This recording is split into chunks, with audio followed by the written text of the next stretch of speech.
धृतराष्ट्र आठवा तुमचा 7वा जन्म, तुमच्या 7व्या जन्मामध्ये तुम्ही क्षत्रिय होता आणि क्षत्रियाचा धर्म स्वीकार करण्यासाठी तुम्ही जंगलामध्ये गेला होता। तुमच्या भात्यामध्ये अनेक बाण होते, ज्या डोंगरावर तुम्ही पोहोचलात, ज्या जंगलामध्ये तुम्ही पोहोचलात, एक एक बाण काढायचे, डोंगरावर फेकायचे, पण एकाही बाणाला शिकार लागत नव्हती। तुमच्या भात्यातले सगळे बाण संपले, पण एकाही बाणाला शिकार लागली नाही। आणि मग धृतराष्ट्रा तुम्हाला राग आला का? बाण संपले पण शिकार लागली नाही, आणि त्याच रागाच्या भरामध्ये तुम्ही अख्ख्या डोंगराला आग लावली।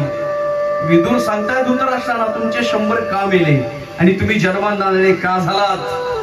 भात्यातले सगळे बाण संपले पण एकाही बाणाला शिकार लागली नाही। मग तुम्हाला राग आला आणि त्याच रागाच्या भरामध्ये तुम्ही अख्ख्या डोंगराला आग लावली। त्या आगीचा वनवा इतका भडकला, ज्या डोंगराला आग लावली त्या डोंगराच्या पायथ्याशी जाऊन पोहोचला, आणि त्याच डोंगराच्या पायथ्याशी एका सर्पिणीनं 100 पिलांना जन्माला घातलं होतं। ऐकताय ना? ज्या डोंगराला तुम्ही आग लावली त्या डोंगराच्या पायथ्याशी एका सर्पिणीने 100 पिलांना जन्माला घातलं होतं। तुम्ही लावलेल्या त्या आगीच्या वनव्यामध्ये तो वनवा इतका भडकला की त्या सर्पिणीची 100च्या 100 पिलं जळून भस्म झाली। आणि हा सगळा प्रकार त्या आईनं, त्या सर्पिणीनं पाहिला।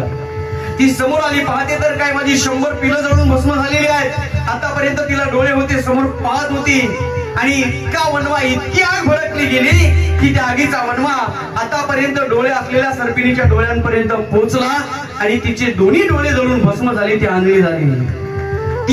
तिने मागचा पुढचा विचार केला नाही।